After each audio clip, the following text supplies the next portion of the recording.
Namaste and a very warm welcome to everyone joining us today for the webinar, The Global South Path to Climate Finance Challenges and Opportunity, hosted by the Climate and Sustainability Initiative, CSI Global. CSI is a Singapore based global research firm committed to the pivotal task of decarbonizing the economies of Asia and Africa.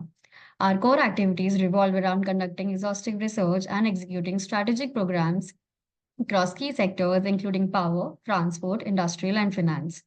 Our mission is to play a catalytic role in establishing funding mechanisms that propel the transition towards sustainability. As the climate finance landscape continues to evolve, disparities in access and processes between nations are sharper than ever. The Global South, in particular, finds itself at the forefront of climate challenges and opportunities, be it through reforming processes, rethinking instruments, or advocating for equity. Today's session, with an impressive panel of global experts joining us, will be pivotal in addressing these questions and providing actionable insights. I am honored to introduce our esteemed panelists, each of whom brings unique expertise and global perspective to today's discussion.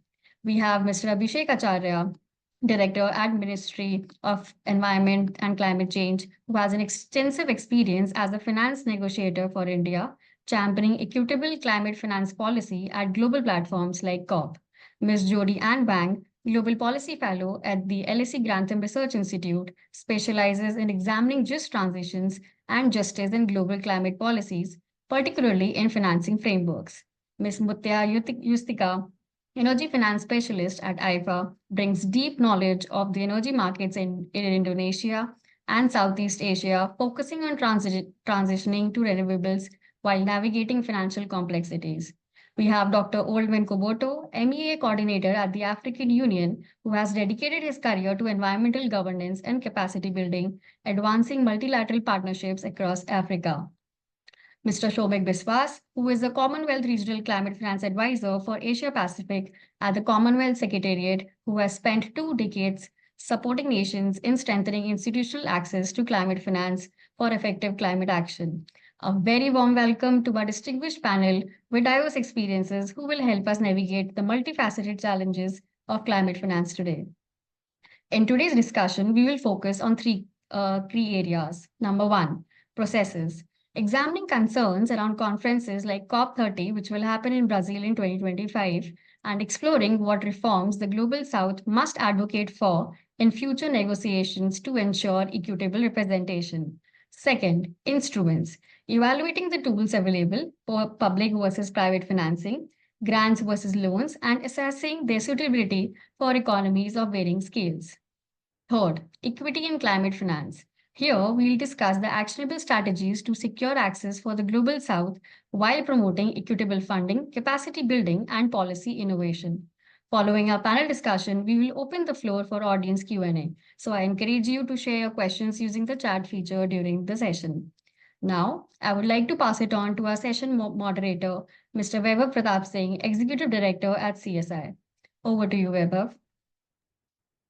Yeah, thanks, Tanisha, for setting the context.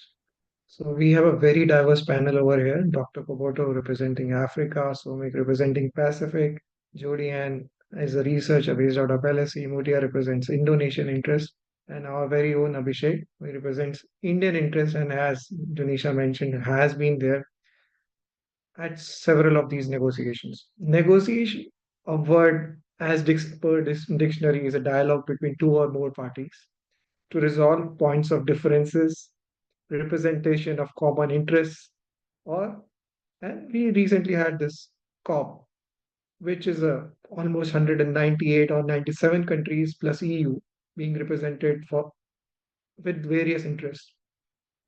And with this, and since Janisha has already that we are looking at it's from three angles, be it processes, be it the outcomes, and what could be done next about all these negotiations when there are so many interests that are being represented on a global platform. And since Dr. Koboto will be here with us for a very short while, he has another assignment at his hand. I would like to call on stage Dr. Koboto to understand from him what did this COP meant to him. How did were the African nations adequately represented? Were the interest actually being pointed out. There were several of these, uh, I would say, G77 plus representations, several interests being put together.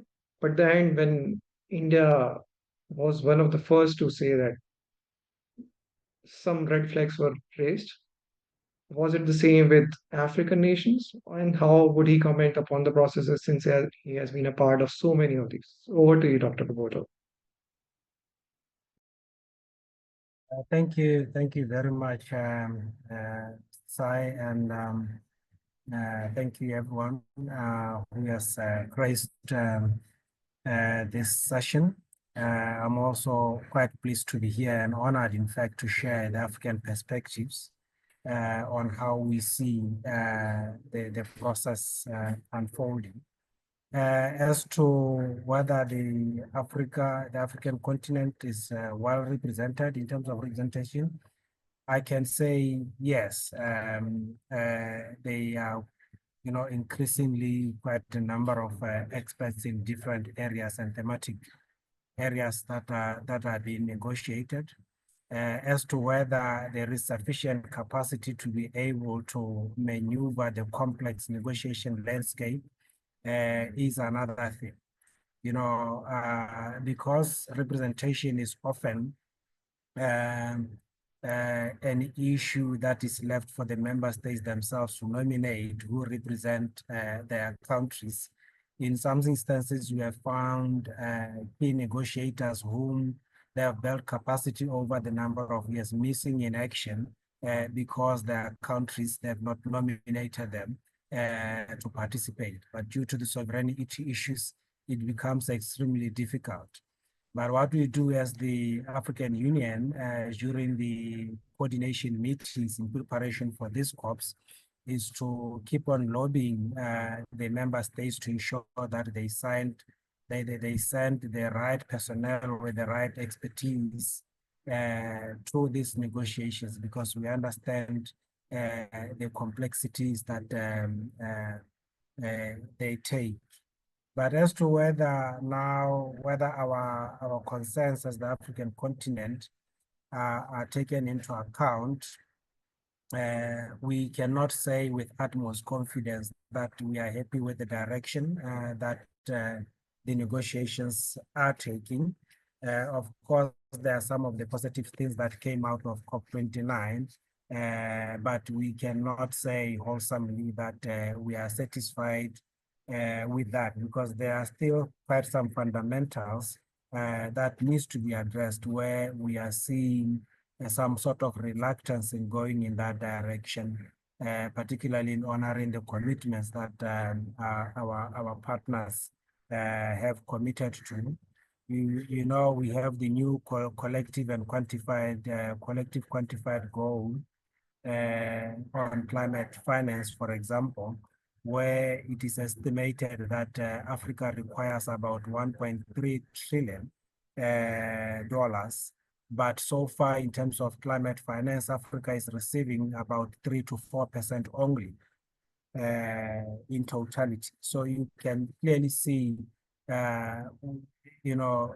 this we cannot even call the gap. It's insignificant for it to be even called the climate finance gap. There is nothing basically flowing to our side. But this is mainly because over the years, we have conducted review of the financial instruments adopted by the COP.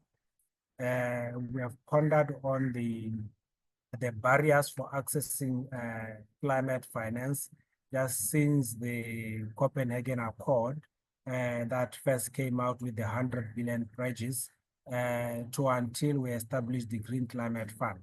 But after the implementation of the Green Climate Fund, there's been very little to do with reviewing these financial instruments with the view to relaxing the accessibility part of it, or ensuring that most of the developing countries actually do have access to climate finance. We have been shifting goalposts, whereas we have been the climate change regime has been promoting direct access to climate finance. There is very little capacity initiatives that are going on to the African countries to help them meet the compliance requirements for their institutions to be accredited for direct access. So if you take Africa as a whole, the African continent has about only 4 institutions that have been accredited for direct access. Out of 54 countries, there's only 4 countries that have direct access institutions accredited. So you can clearly see that there is a miscorrelation between what the climate change regime is advocating for and their capacity to absorb what is advocating for on the ground. So if you look at some in terms of the processes, for example, it is in the rules of procedure that once agreements have been made, they cannot be opened for discussions. Even in the text itself, once the text has been agreed, there are exceptional circumstances under which you can open them, but under ordinary circumstances, you will not open up an already agreed text in the negotiations. And we expect the same with the previous decisions, COP decisions. But if you look at COP29, for example, it failed dismally to significantly advance on the consensus that was reached at the previous COP, particularly on transitioning away from fossil fuels. That fell by the side at COP29. And if you look at also the decision in the previous COP on tripling the renewable power generation capacity that was reached at COP28, there was no significant traction on how that is going to be rolled out or implemented, but rather just some passive discussions because there is just reluctance to move in that direction.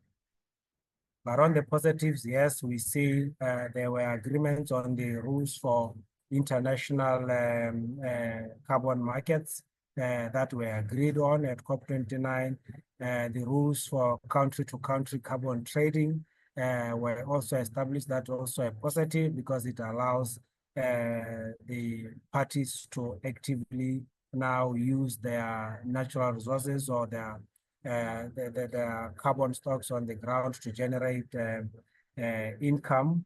But of course, another positive is that the developed nations committed to the new climate finance goal of 3 billion annually, mobilizing 3 billion annually, 300 billion annually by 2035 to support developing countries. As to whether that will translate into actual finance mobilized and realized by the developing countries is another thing, but it's a positive sign that they have actually reached that agreement. Just to conclude on the way forward, the African continent shall be convening the African Climate Summit in August or September 2025, to really look into these processes holistically and provide a strategic direction as to how they will be moving forward. One of the things that will be key at that summit is the Africa Resilience and Transformation Fund that was established and how that can be replenished to avoid over-reliance on developed countries so that they can begin to advance an African agenda in the African continent that is not influenced by anybody, including harnessing the availability of renewable energy in African continent. Thank you very much. So thanks, Dr. Boboto. You covered a lot of ground, so specifically around the gaps on getting the finance on ground, the access, there is a problem, highlighting the challenge of access, highlighting challenges around the procedures and their actual implementation is always questionable as per the history that you had seen. And a few positives where you slightly diverge from the view. I guess our next panelist, Mr. Acharya, would point to about 300 billions being not enough, or even though you pointed out on that of the $1.3 trillion that are required. Only 3 to 4% of finance are actually flowing, and only four countries within Africa are able to access it on their own directly, which leads to many challenges on implementation and procedures and a divergence of use of. So I don't know how 198 countries do it, but let's hear out from uh, Dr. Mr. Acharya, who has been doing it for India for last several COPs, though not at this COP he specifically mentioned. So over to you, Mr. Acharya, as to how India, which positioned actually as saying that it was not enough, the $300 billion, as well as was one of the first to really raise calling COP29 as a missed opportunity. And considering the position of Government of India, what are your thoughts on procedural challenges? How, do you agree with Dr. Koboto over here? And the negotiations outcomes, because outcomes are what really matter out there. What are the key areas that, as a concern, stood out for you? Thank you, Vaibhav. Thank you for organizing this discussion on the post-mortem. I fully agree with Dr. Kabuto that the amount of 300 billion is nothing but just peanuts spread around, considering the requirements. If we see the costed need for climate action by the developing countries up to 2030, it costs around $5 to $6 trillion. Even after that, and that I really want to mention, it is up to 2030. And the promise or the decision has been taken is up to 2035, which is 300 billion mobilized. Now, the question here comes is the difference between provided, mobilized, and flow. Provision, mobilization, and flow. UNFCCC, the mother agreement, Article 4.3 talks about provision of climate finance from the developed to the developing countries. And it specifically talks about new and additional climate finance for the climate action of developing countries. Here is another catch. The Article 4.3 of UNFCCC also specifies that the finance and technology that will be provided by the developed to the developing countries has to take into account the full cost and the incremental cost of climate action by developing countries. So when we are talking about on this aspect, this particular number that has been thrown over there in the COP29 decision is nothing but a blatant disregard of the UNFCCC agreements itself. Now, after that, when we got into the 2015 with COP21 and we got into Paris Agreement, even Paris Agreement talks about, with Article 9.1, the provision. Article 9.3 talks about the mobilization goal, where the developed countries are supposed to take the lead, definitely. And that's the lacuna that they have exploited over here. Now, when we come to talk about the NCQG decision, we must remember that after the Glasgow decision in 2021, there were a 2-year process of technical expert dialogue, which the countries participated as to what and in which way the negotiation or the outcome would be steered. So I attended just first technical negotiation. After that, I had to take in a sabbatical and move to other area. So what I can say is, what we proposed initially was that there has to be a formulation instead of getting into a number game. There has to be a formulation which takes into account the requirement of the developing countries from a qualitative, quantitative, temporal, and dynamic perspective. Because the climate action and the requirement of finance and technology from the developing countries would be dependent upon these 4 parameters. So a formulation of the requirement which would be dynamic in nature was very much required, which the COP29 decision of NCQG has totally overlooked. It has given a random number, and I dare to say that even if the $100 billion goal that was taken in Copenhagen and further, it was initially a fast start finance of 20 billion from 2010 to 2012 and 2012 to 2020, $100 billion a year. Still, it was a better number. Now, coming to that again, if we consider the rate of inflation from 2009 to 2024, we will see that the 300 billion, with taking into account the CPI inflation, it manages around 150 or $170 in the 2009-2010 prices. It's roughly around that. I don't have the exact number, but it won't be much of that. So the promise or the decision that has been taken on 300 billion is nothing but, as I mentioned, spreading peanuts to the requirement of so huge population of developing countries, so huge requirement of developing countries. So India has, in the COP29, vehemently protested about the decision, and it appears, as India has, our negotiator has mentioned during the discussion in the plenary also, that the flows have not been given to the developing countries during the plenary. So there has been a disregard in the procedures. Now, coming to that, what can be the way forward? For the way forward, as Dr. Kuboto mentioned, it is a decision text. We cannot alter the decision. We cannot change the decision text further. But there is a silver lining. This was a decision text under the CMA, which is under the Paris Agreement, Conference of Parties of the Meeting of Parties under the Paris Agreements. So this particular agenda, or at least the discussion of how it can be gone, it has to be taken forward. There is already an existing agenda under the COP negotiations, which is called the long-term finance.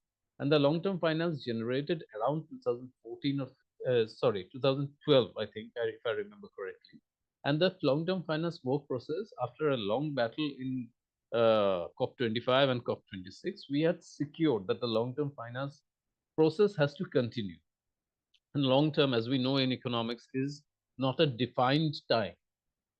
So even if we have lost the battle, we still have the ground for a war where we can secure a better outcome through the long-term finance procedures. So all is not lost, but yes, the dismal decision that has been given by the COP presidency has been immensely detrimental to the requirement of the developing countries. So I'll stop here for the other participants to express their views. Thank you. Thanks, Mr. Acharya. So these were very well noted. So you bring about a technical aspect of how the developing nations can still have greater than 300 billion and hopefully soon from the developed countries. And because, as you mentioned, was this negotiation was under, or the number of 300 billion was under CMA and not under the long-term finance or the earlier negotiated 2012 number that you mentioned. So maybe I can use this as a cue to move to Mr. Biswas over here, who, after representation of 1.4 billion geographies of each, Africa and India, Biswas is representing, I would say, the beautiful islands of Pacific, which are even more vulnerable. So what was their take on where he had been advising these governments on to handle these negotiations? What has been the take of these governments, how they have felt, if you can reflect upon that, and what could be the way forward? Is there something possible on long-term finance? Is it possible to use those lines of credit if possible? So over to you, Mr. Biswas. Thank you, Vaibhav. Happy to be here and grateful that you thought that we can represent the Pacific nations in this forum. I am the Commonwealth Regional Climate Finance Advisor for Asia Pacific. So as a whole, the Commonwealth represents almost 2.2 billion people, of which 1.4 billion is with V-shape. So the rest of the Commonwealth is basically something that we can talk about here. So let's first focus on the positives, because we always believe that all these negotiation processes is a way forward, and all of the steps that we take in each of the COPs, these are baby steps forward to something else. So the positive is that no matter what we say, that 100 billion figure that was decided in 2010 has now increased to 300 billion.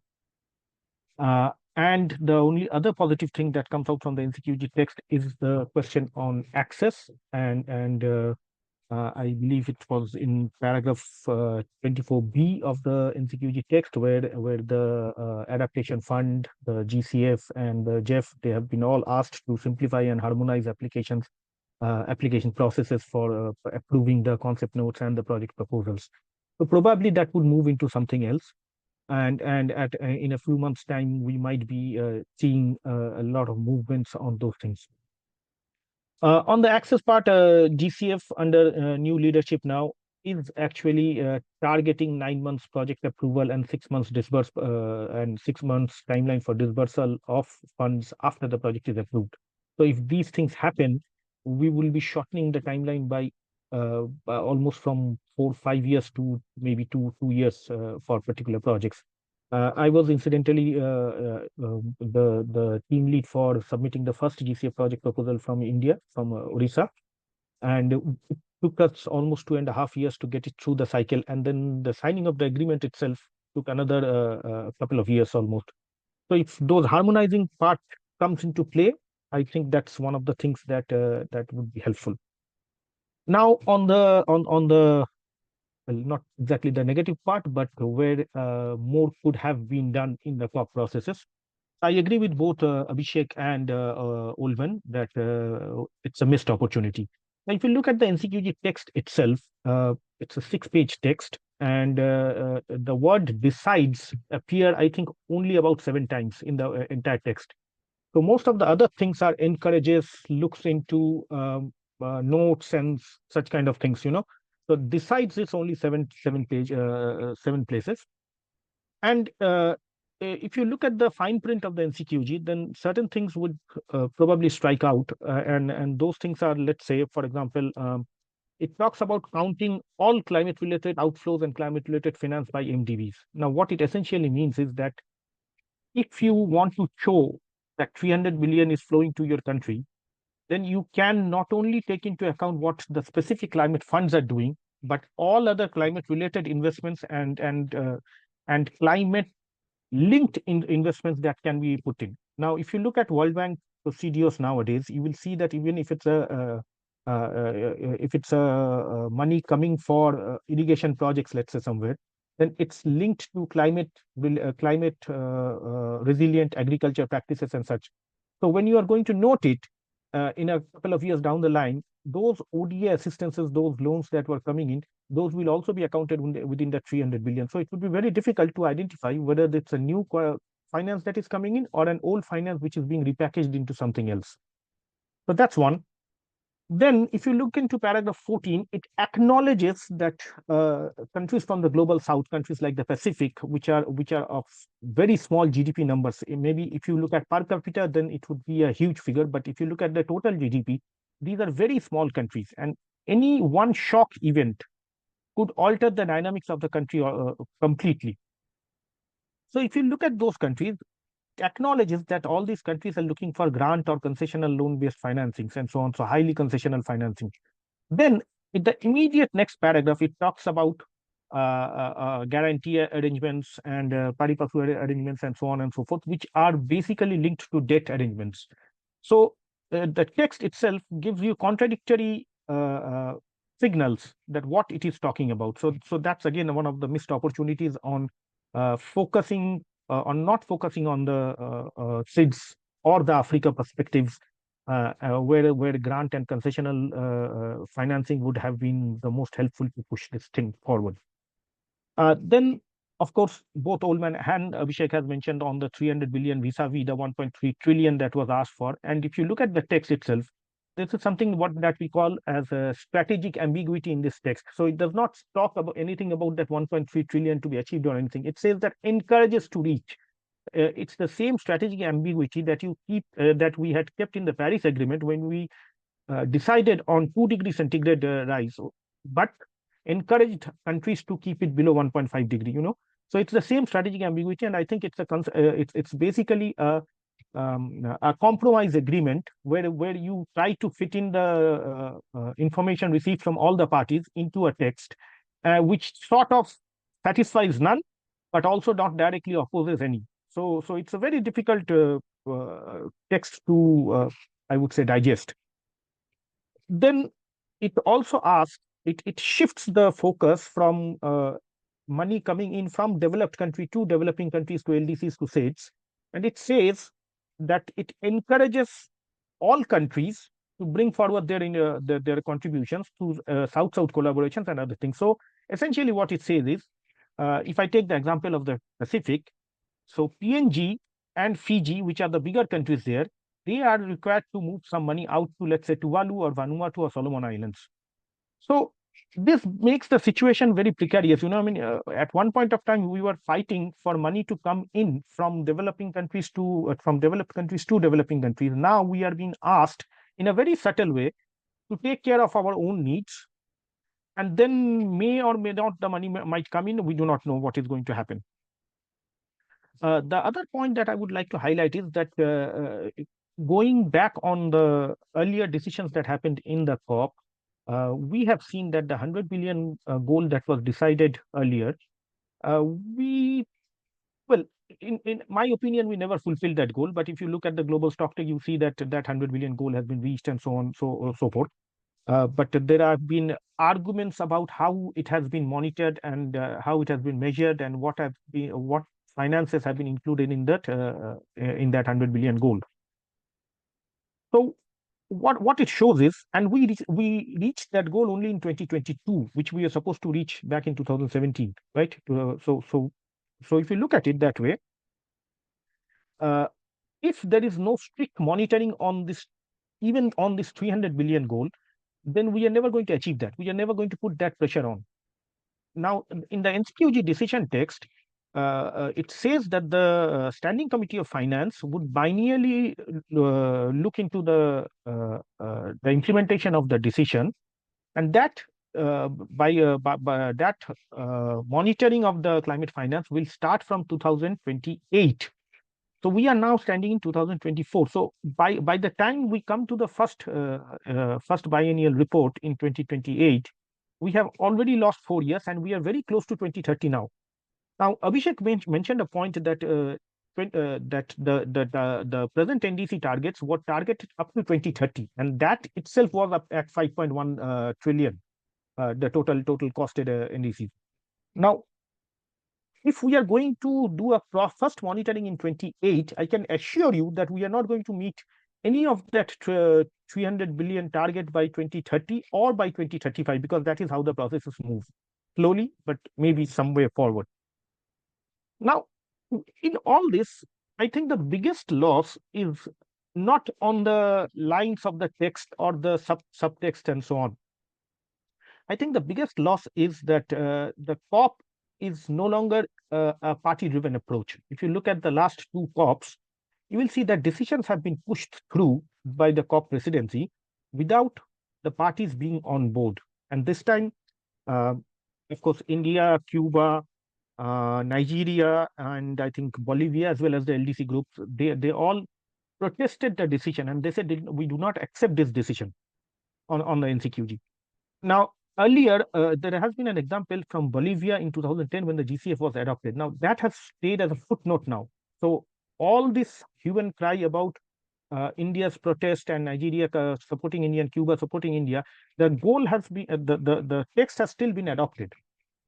And this is not good. This contravenes the processes established by the COP, which is supposed to be a party-driven approach. And as a small island developing state, I think we are not happy with this outcome or the process that has been followed to reach this outcome. I will stop here. Thank you.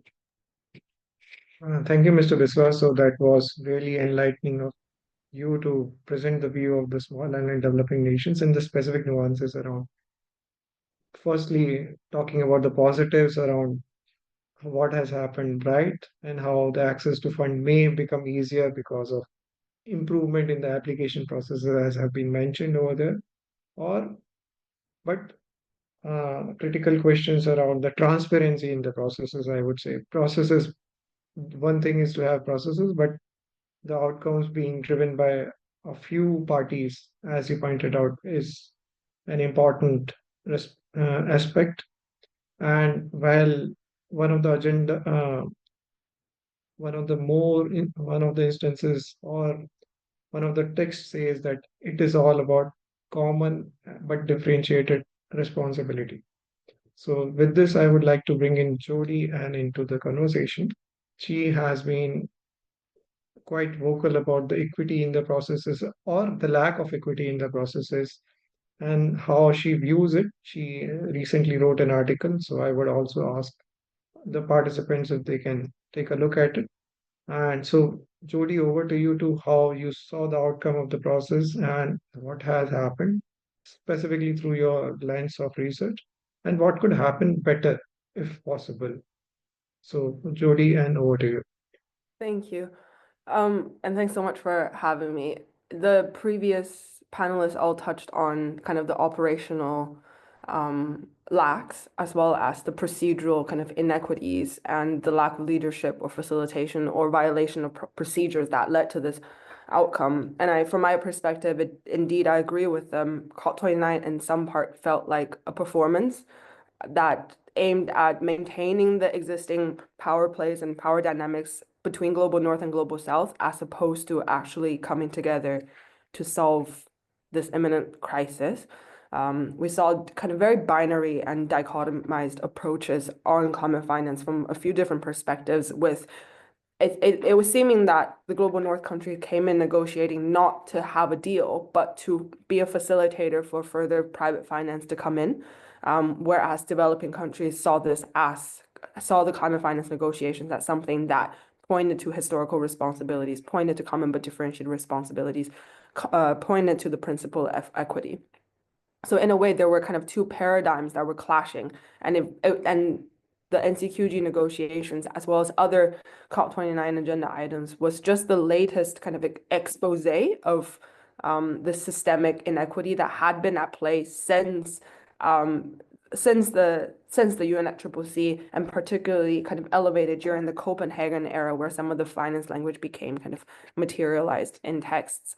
The previous panelists touched on the question regarding kind of 1.3 versus 300 billion and some of the language intricacies that created loopholes that allowed parties to essentially kick the can down the curb when it comes to actually meeting the needs. And if we put in perspective, this 300 billion is only, 3.6% of the GDP of developed countries are in fossil fuel subsidies, while 300 billion is only about 0.46% of their total GDP. So this is not only a drop in the ocean in terms of meeting developing countries' needs, but also drop in the ocean in comparison to some of the capital switching and other spending that they are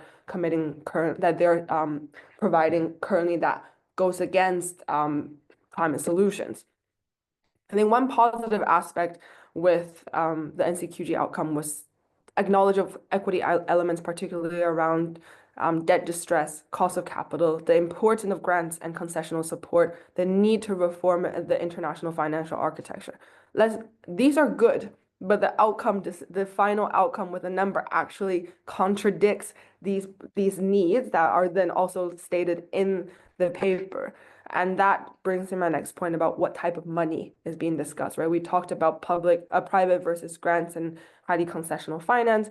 We know that Copenhagen failure kind of established this very ambiguous language around all public and private finance, multilateral money, alternative resources. They all count, but it's very elusive. And private investment, in a way, does not provide the accountability or the credibility or the assurance that developing country needs in terms of actually tracking and feeling the money in the hands, right? Like earlier panelists said, we've seen these commitments, we've seen these negotiations, 11 TEDs later, so many submissions later, why do we still end up with this goal, and why is money still not flowing? And that kind of brings me to my next point, which is there was so much of looking forward with the NCQG negotiations, but not enough of recognizing historical inequities, the injustices that exist within the global financial system, the injustices that exist within these multilateral climate negotiation spaces in the first place. Not only that the global financial system was kind of born when a lot of the countries that are most affected by the climate crisis today have not even gained their independence yet. So that kind of brings into question the coloniality that is imbued within the financial system that we're talking about right now. And also, what I said earlier, that it felt very much like the Annex II countries were negotiating not for kind of meeting their historical responsibilities or upholding common but differentiated responsibilities, but negotiating on behalf of private finance to enable private finance to come in without the transparency, without the efficiency, without the actual accountability that would then safeguard and make sure that these finance is actually with integrity. And that's the source of grievance as well. The last thing I will say is we cannot look at the finance deal in silo, because while COP29 was branded as a finance COP, there were other negotiation items happening, and I will touch on the Just Transition Work Program because I think the no outcome that was landed with the Just Transition Work Program was directly as a result, a consequence of the climate finance negotiations, where during week 2, Just Transition was being held hostage because there was no money on the table being discussed for climate finance. And these two are deeply interlinked because in the Just Transition negotiations, so much has been about means of implementation, has about international cooperation. It's the same language that we're seeing in climate finance in Just Transition as well. So we really need to read across the different agenda items and not see them in their vacuum, because these finance at the end of the day, we can question how finance came to be the thing in climate politics. But before, that's take us a few steps back. But currently we need to make sure that there are other agenda items, other considerations being embedded in finance negotiations and vice versa moving forward. There was no sub-goals on mitigation or adaptation. That provides no clarity. Loss and damage was gone as a sub-goal in the NCQG discussions. Just transition pathway was in the text until the second to last day. These might seem minute compared to the gravity that has been put on the actual quantity of the target, but the inclusion of these language in the text gives leverage for developing countries later on to fight for more ambitious outcomes in subsequent negotiations. I'll stop there. I guess you are agreeing with Soumik a lot on the strategic ambiguity that has been put in the text, as well as on the missed elements or the missed opportunities out there, where NCQG, a number was one thing, but different parts and components, as was mentioned in the 1.3 billion requirements put together by the high level experts group, as well as by all the countries in terms of different targets that they had pointed out. And since we spoke a lot about the 100 billion not being 100 billion, or its uses being not enough, I may turn to Mutia over here, who represents the Indonesian interest in this conversation, how this money has actually been used in past and how it would be used based on her understanding of the new text. Is it actually going to flow, or it's something, as Swami pointed out, just a reclassification of the money in the under the multilaterals books? So over to you, Mutia, to reflect upon whatever the panel has discussed until now, as well as to speak how the money could flow in the climate specific projects. Yeah, thank you so much, Mr. Fiver, for having me here and also for having my here. So basically, I agree with everyone as COP29 conclude a key outcomes is the establishment of the NGCC, and which will replace the expiring 100 billion US dollar target and commit to mobilizing 300 billion US dollar annually for developing countries by 2035. However, despite this substantial commitment, they might still fall short of meeting the world ambitious climate goals. From Indonesia's perspective, so international organizations actually already come together to support Indonesia's effort to pioneering programs, the Energy Transition Mechanism, or ETM, launched by ADB to accelerate the retirement of coal plants, and the Just Energy Transition Partnership, However, despite the promising initial JETP commitment of 20 billion US dollar, the amount is far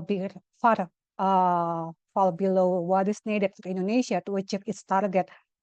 The JETP investment plan estimates that 97.1 billion US dollar will be required until 2030 and up to 580.3 billion US dollar until 2050, and an initial commitment of 20 billion US dollar is expected to serve as the catalyst, covering approximately 1/5 of the needed funds until 2030.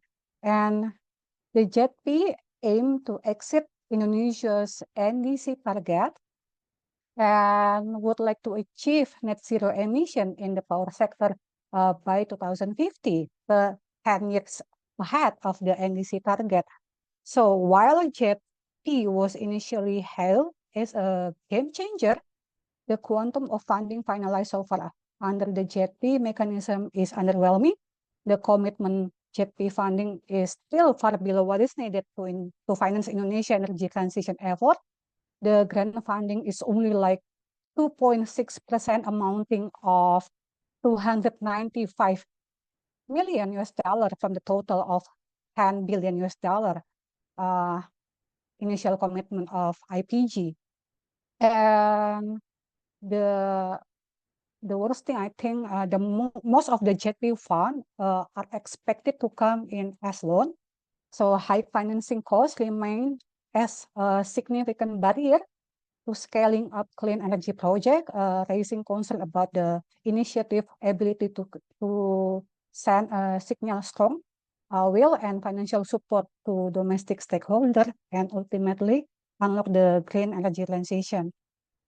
So yeah, it is essential to see more funding commitment and a greater emphasis on grant and also equity rather than loan, because I think it's necessary for the developing country to achieve grant, because it's critical to initiate green and also renewable energy project due to their high risk in the initial development. And also, I think developed countries must help developing nation to accelerate renewable energy project and phase out fossil fuel by providing more grants and equity. I think that's all from me. Back to you. So thanks, Mudlia. So you brought about an important aspect into the conversation. It's not just about, as all pointed out, it's not just about the number. It's about how much money is actually flowing on the ground and in what form it's coming. As Swami pointed out, or Dr. Kuboto also pointed out, how access could be enabled is a challenge. How much of money is costing, because most of the renewable energy projects that are being projected have a high initial capex cost and can make most of these projects, if the cost of finance is on the higher side, it makes it very difficult to absorb and make it equitable to for the people living in these geographies to pay for those electricity or on the projects as well as for the closure of the plants in Indonesia. The money is not flowing in. So now we have covered a lot of the negatives about the conversation of the negotiation. Let me ask Mr. Acharya to come in and chip in and what could be really done going ahead. So he mentioned a pathway where India could tap into the long-term finance route, but are COPs going to be relevant in the future? Is it something a new platform is required or something like G20 could be the forum? So any views on what should be the way forward for developing nations? And after this, I will ask Mr. Biswas to chip in from the island perspective, island nation perspective as well. So over to you, Mr. Acharya. Well, as of now, there has not been any national level declaration of denouncing the COP process. My personal view is also that we should have a faith in the UN system that is existing there. Of course, we have to leverage the other existing platforms like G20 and all. But ultimately, it's a process that 198 countries have put their faith in. So we cannot just denounce a COP process just because there is a very unfortunate outcome. What we have to do is to find a salvation for the developing countries in a way that can compensate what damage has been done. So that has to be done diplomatically, that has to be done through proper strategy among the developing countries, and that has to be done through the proper leadership that we take during the negotiations. That is number one. Number two, obviously, as we see that finance coming from the international sources, the public money for the lack of any clarity, the public money is not going to be what we expected. So an option lies that since we are now the decision has been taken. So the money that comes to the developing countries will be from the MDBs, will be from the private investments, which of course, as I mentioned, that it violates the 4.3 article of the UNFCCC. But we have to think of how to extract the best out of it. Now, I thought I saw one question that has been put in the chat box regarding bankability of projects. Now, it has to be remembered that the projects that the developing countries make, the climate action that the developing countries make, are to be supported fully by the developing countries. The mobilization goal has been given at a very paltry sum. Next year's COP, which is in Brazil, will be the adaptation COP, as we say. And adaptation from the developing country perspective has been and will be one of the most important, if not the important aspect of climate action. Because being in the Asia Pacific region or the subcontinent or the small island countries, we are all going to face the problems that will be coming with the crossing of 1.5 if it crosses. So adaptation needs to be focused, and there has to be a rigorous channelization of the mobilized and provided sources towards adaptation. Because you see, mitigation is already having a very clear-cut, defined profit incentive. Private sectors will come in for the mitigation aspect anyway. But we have to channelize the resources towards adaptation that has to come from the international sector. That is number two. And number three, as I mentioned, that all is not lost, though we had a very dismal outcome during COP29. And re-energize the long-term finance discussion process.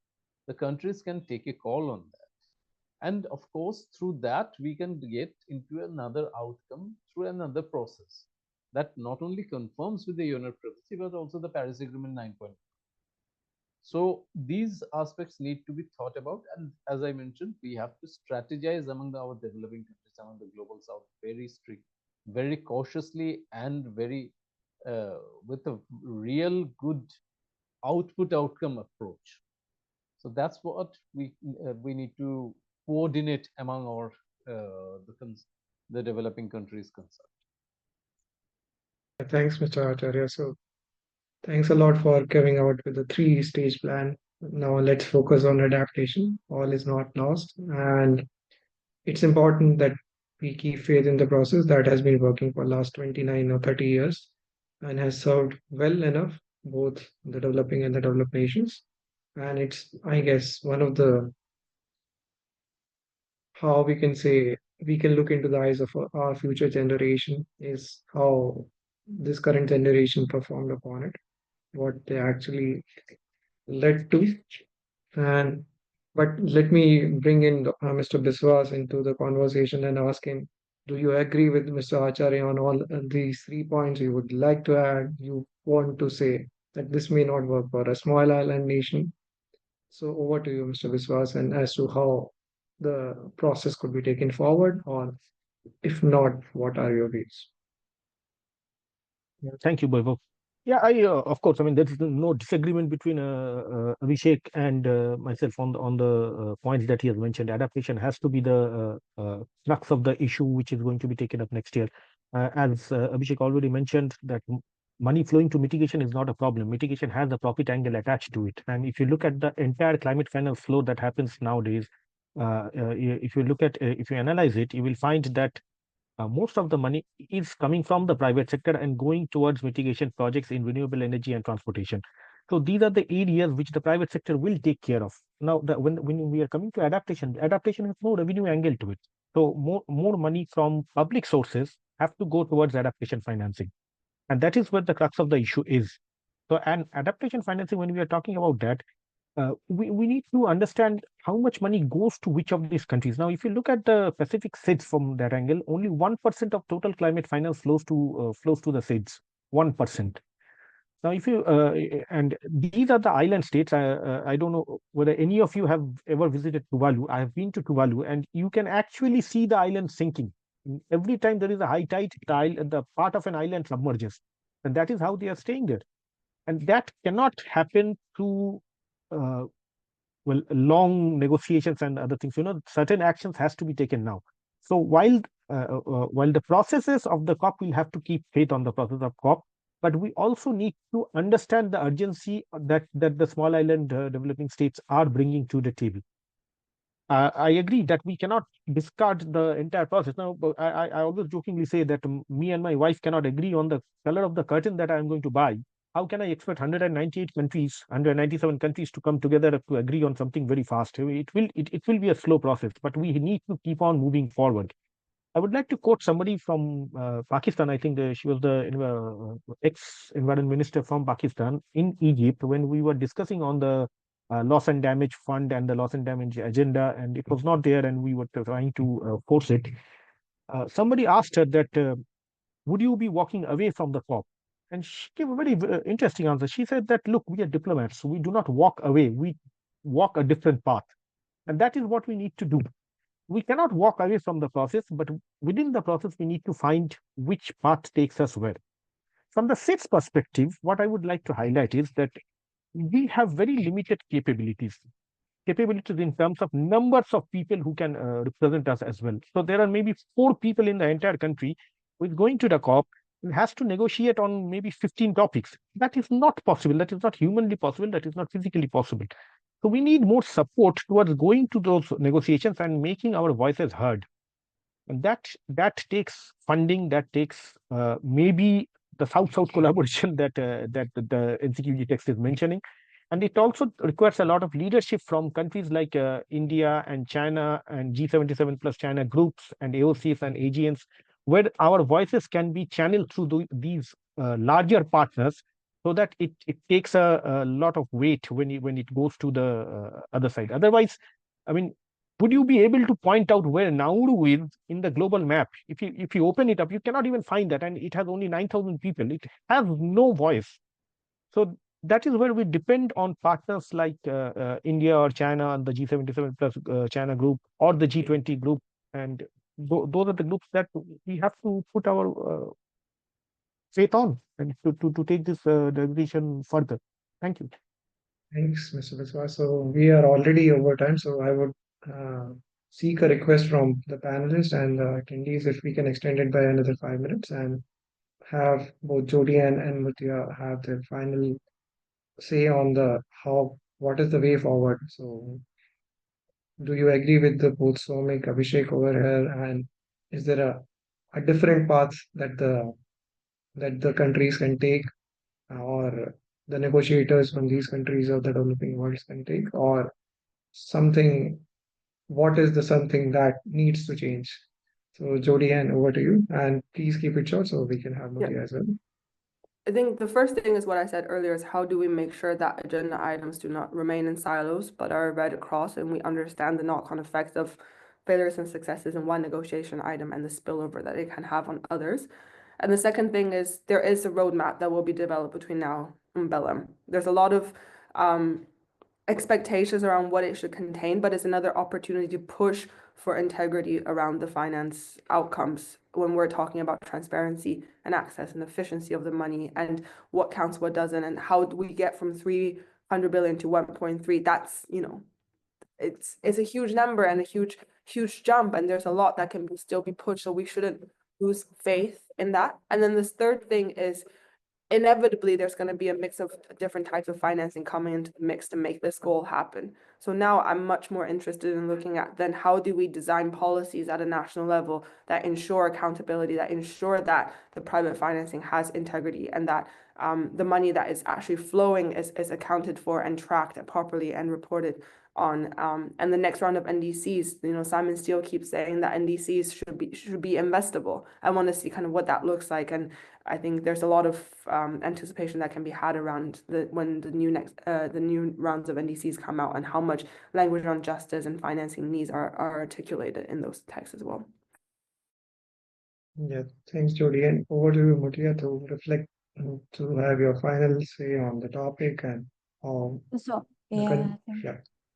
yes, I just want to add that given that many developing countries are part of the global south, I think it is vital that they continue to voice their concern and demand at the next COP, and also specifically they should advocate for increasing the annual financing from 300 billion to 1 trillion per year. So, and a clear and concise path to obtaining this funding, including favorable terms and conditions, must be clarified. So, yeah, I think, yes, that's from my perspective.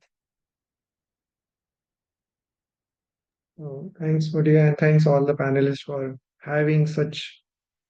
giving us so many insights in such short period of time. And so thank you all for really giving the perspective that this webinar needed. Soumik for bringing the small island nations and nuances from each and every pointer that NCQG text highlighted and what it meant for both the developing nations, specifically the island nations, and the pros and the cons of it. Jody, and for bringing in the equity perspective, or the lack of equity into uh, the conversations that happened or the negotiations that happened. Abhishek for seeing the light at the end of the tunnel, for seeing that it's not a lost battle. We can still fight it on. Adaptation is the next front, and as well as the long-term financing that could allow the developing nations to channel in more money into the and Mutia to specifically bring about the challenges that Indonesia as a country, and Dr. Koboto, who joined us earlier, around specifically how negotiations are a difficult process, or Soumik said that you can't agree on the color of the curtain in the house. So how 198 countries are brought together, or 197 are brought together into something as complicated as a COP, and where you need to pay up whatever your previous generations had done, your current generation will have to pay up, both either from the developed or developing nations. So it was wonderful to have you all.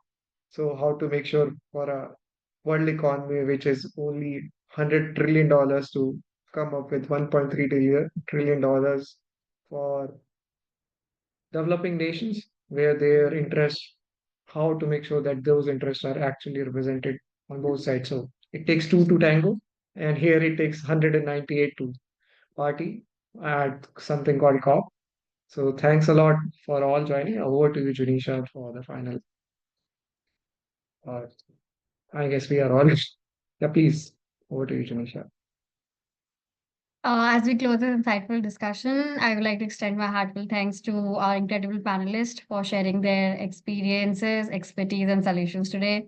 I have a couple of points to go back to and look forward to, which is on access to funds, transparency in the processes, just transition pathways, reform mechanisms, principle of common but differentiated responsibilities, and collaboration across nations feel like remain the bedrock for creating a sustainable future, particularly for the global south. I would also like to extend my thanks to our audience for being with us and your engagement during this session. There were a couple of very insightful questions which were also asked. We look forward to seeing you in future discussions as we continue to build a sustainable and more inclusive path forward. Thank you for joining us and have a great day ahead. Thanks a lot for all for joining. Thank you.